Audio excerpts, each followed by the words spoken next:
கொஞ்சம் சர்ச்சைன்னு சொல்லுவாங்க, பல பேருக்கு இருக்கு அந்த டைம் போகல.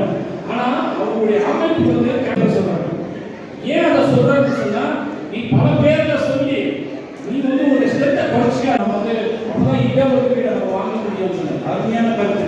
ஏன்னு சொன்னா நம்ம எவ்வளவு ஸ்ட்ரென்த்தை வச்சுதான் நீங்க எல்லாமே வந்து மெஜாரிட்டி சேர்த்து தான் நீ எவ்வளவு சும்மா மட்டும்தான் நம்மளுடைய ஸ்ட்ரென்த்து தெரியும். இல்லைன்னு சொன்னா நம்மளுடைய அடையாளமே இல்லாம போயிடும், தலைவர் இல்லாம போயிடும், வரலாறு இல்லாம போயிடும். அந்த டீம் வந்து சிறப்பு செய்வாங்க.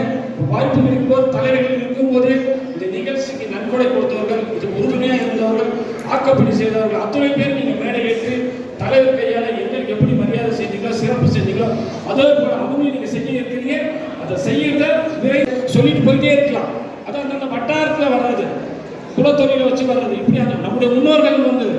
ஆனா இன்னைக்கு நம்மள ஒரு கோட்ல ஒரு பேர்ல ஒரு நாளைக்கு வரலாறு நம்ம பேராக இருந்த உழைத்தவர்களுக்கு நீங்க கண்டிப்பா அவங்களை சிறப்பு செய்யணும். நீங்க திட்டமிட்டு தெரியும், விரைந்து செய்ய கேட்டு நல்ல ஒரு வாய்ப்புக்கு சொந்தங்களை கண்டுக்காதீங்க. அவங்களோட பேசுகிற வாய்ப்பை ஏற்படுத்தமைக்கு மீண்டும் நன்றியும் வணக்கம் சொல்லி நிறைவு செய்கிறேன். நன்றி, வணக்கம்.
ஆனா மற்ற இடத்துக்குலாம் என்னன்னா அங்க ஒரு தலைவன் லட்சம் தொண்டன் இருப்பான், இங்க 1000 பேர் 1000 ரூபாய்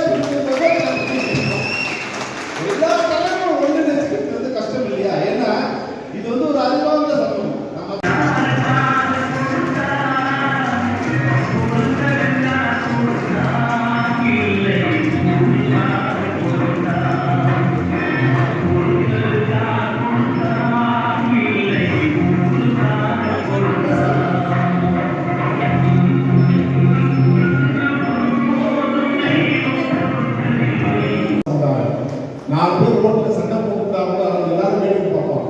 ரெண்டு பேர் போய் தடுப்பான், அவன் முதலாளா இருப்பான், அப்படி சமாதானம் இந்த முதலாளி.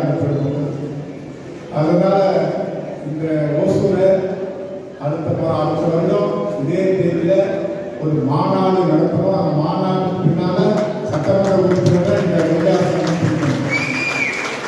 அது இன்னும் கேட்டா கட்சி சார்பற்ற முதலாளி சங்கத்துக்கே வேணும்னாலும் செய்து வாங்கிட்டோம். முதலியார் சங்கம் எல்லா கட்சிக்கு 10 சீட் 4 சீட் தராங்கல்ல, முதலியார் சங்கத்துக்குன்னு ஒரு சீட் வாங்கிக்கணும். அது வெற்றி பெற்று வாங்கணும்னு நான் உங்களை வாழ்த்துறேன். அதுக்கு கோரிக்கையாக வைக்கிறேன்.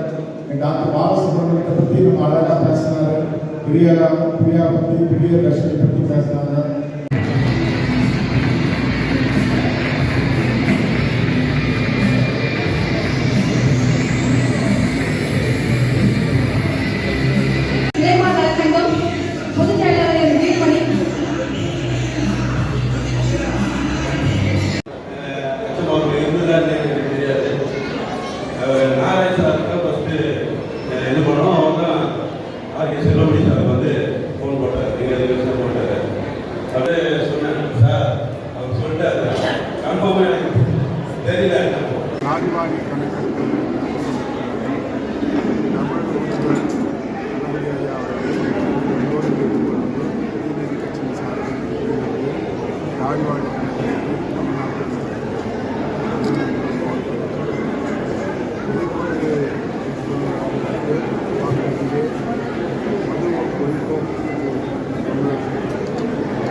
முழுமையாக கொடுக்க